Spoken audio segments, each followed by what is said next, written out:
자, 그러면은 이제 AI 면접 기본 질문 그 부분 거에 대한 답변 준비는 어떻게 하는지 먼저 기본 형서부터 여러분과 함께 해보도록 하겠습니다.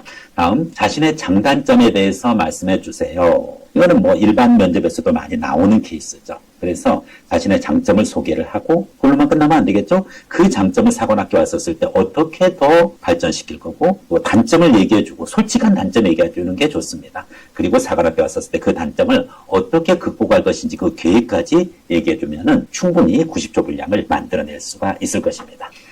그 다음에 학교 생활에서 리더십을 발휘한 경험에 대해서 그렇죠? 말씀해 주세요. 일단은 이 부분은 선생님 영상의 일반 전형 면접에서도 유튜브에 올라가 있을 것입니다. 사관학교 리더십 실천 사례 부분이죠. 그래서 물론 학생의 간부를 했던 학생들 뭐 그 기준으로 해서 경험을 얘기해도 되겠습니다만은 그렇지 않았고 그냥 일반 동아리의 조언에 불과했다. 뭐 관계없습니다. 특히 조직의 3요소, 공유된 목표, 그리고 사람들, 그 다음에 상호작용. 이 세 가지가 조직의 3대 구성 요소인데 이 세 가지가 이 세 가지를 통해서 정리되어지는 것이 리더십이죠. 예를 들어서 공유된 목표를 달성하기 위하여 사람들, 구성원들로 하여금 상호작용을 통해서 동기부여를 시키는 것. 이것이 바로 리더십이고 이와 같은 리더십 부분 것의 실천 사례를 얘기해주면 되는 부분인데 꼭 내가 어떤 장을 맡아가지고 어떤 완장을 차고 주도적으로 목표를 지향했다. 물론 이것도 좋겠습니다만은 그게 아니더라도 조언으로서 또 리더십에 버금가는 팔로우십을 발휘를 해가지고 그 조직의 목표를 달성했다. 그것 또한 숨은 리더십이라고 볼 수가 있어요. 그리고 경험을 얘기해주고 먼저 그 다음에 이제 그 리더십을 규정을 해주면 좋아요. 이와 같은 저의 리더십 경험은 바로 목표 지향형 리더십이다, 소통형 리더십이다, 참모형 리더십이다, 아니면은 숨은 리더십, 서번트 리더십이다, 또 봉사의 리더십이다, 배려의 리더십이다. 다 붙이면은 그와 같은 리더십이 되는 거죠. 그렇게 해서 보다 더 풍성하게 내용을 완결지을 수 있는 그와 같은 리더십 발휘 경험 얘기해 주시면 되겠어요. 다음.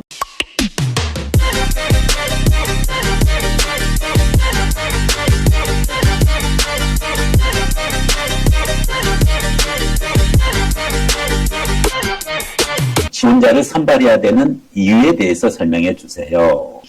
이것은 쉽게 얘기하면은 너 자랑 한번 좀 해봐라 이거죠. 그리고 또 우리 사관학교의 어떠한 교육 이념이라든지 또 미래 직업 군인으로서 또 공부는 미래 전투기 조종사로서 각 분의 특성에 맞게끔 그와 같은 특성을 갖추었는지에 대해서 또 그런 특성을 못 갖췄다고 하더라도 미래에 갖출 수 있는 잠재력을 가졌다는 내용 기준으로 여러분들이 답변을 준비해주면 되겠습니다. 선발해야 되는 이유를 꼭 하나만 얘기할 필요는 없어요. 2개, 3개 복수로 이야기해도 괜찮습니다. 평범한 내용도 관계없어요. 기본에 충실하라 그랬잖아요. 지원자를 선발해야 되는 이유. 네, 저는 무엇보다도 기초적인 학업 역량을 갖추고 있고 학업 성취 능력이 뛰어납니다. 사관학교에서는 군사, 자신의 전공, 스포츠, 체력 관련되는 다양한 그와 같은 교과목이 있는 줄로 알고 있습니다. 저는 이와 같은 교과목에 충실하고 그리고 여기서 기본적인 학습 능력, 학업 능력, 그리고 학업 성취력 등을 발휘할 수 있다라고 확신할 수 있습니다. 그 예시로서 고등학교 것 살짝 얘기해주고 두 번째 것도 얘기해주면 되겠죠? 철저한 국가관 안보관 역사관을 갖추고 있습니다. 그러면서 또 부연 설명해주고 왜 제가 계속 복수로 이야기하느냐 2개, 3개 이상의 근거를 이야기하라고 하느냐 하나만 가지고 90초 채우기가 어려워서 그래요. 네, 가능하면 90초 꽉 채워가지고 무음 구간이 없이 AI 면접에게 답변할 수 있는 역량을 가져가야 되고 이와 같이 됐었을 때 실제 대면 면접에서도 여러분들이 자신의 적응력을 가지고 갈 수 있기 때문에 그렇습니다. 다음 일반인과 군인의 차이점 당연히 답변할 수 있어야 되는데 생각보다 이와 같은 질문에 대해서도 크게 답변 못하는 학생들 많이 봅니다. 여기서 말하는 그와 같은 일상질문, 기본 문항 부분 거가 나오면 좋겠죠. 그렇지만 그렇지는 않죠. 반드시. 그렇기 때문에 예상치 못한 그와 같은 질문, 평범한 질문이잖아요. 일반인과 군인의 차이점에 대해서 말해보세요. 했었을 때 이 부분 것을 90초 이상 말할 수 있는 학생이 그렇게 많지가 않아요.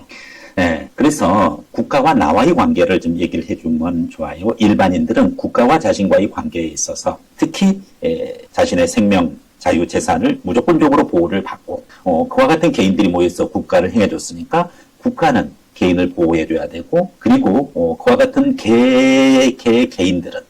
개인들은 자신의 기본권을 충분히 보장받을 수 있는 그와 같은 위치에 있다라고 생각합니다. 반면에 군인은 국가의 관계에 있어서 일반인과는 달리 특별한 관계에 있습니다. 군인, 군무원, 기타 법률이 정하는 그와 같은 공무원의 경우에는 국민의 기본권이 무한정 보장받는 것은 아닙니다.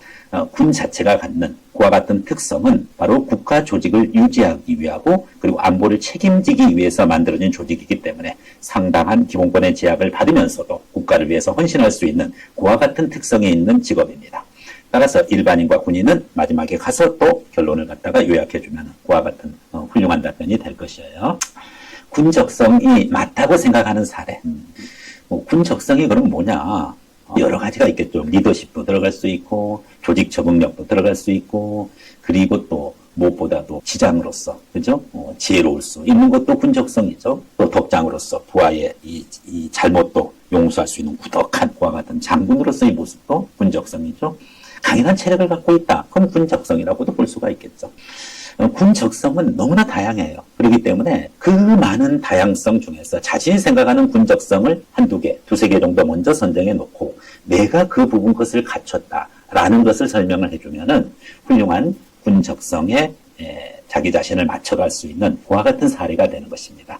구체적인 경험을 얘기를 해 주셔야 됩니다. 자, 이상으로 AI 면접에서 나올 수 있는 기본적인 문항에 대해서 여러분들에게 전달을 했습니다. 사실은 저와 같은 기본 문항을 우선적으로 AI 면접 때 답변을 잘 할 수 있어야 돼요. 그래야지 상황형 그리고 또 모의 상황형 문제도 제대로 풀 수가 있고 그리고 또 단계형 문제들도 풀 수 있는 그와 같은 역량이 생기게 됩니다. 그래서 기본형 문항을 충실되게 연습을 해주는 것이 무엇보다도 중요하다는 거 말씀드리겠습니다. 자, 다음 상황형 또는 모의 상황형 문항으로 한번 들어가 보도록 하겠습니다.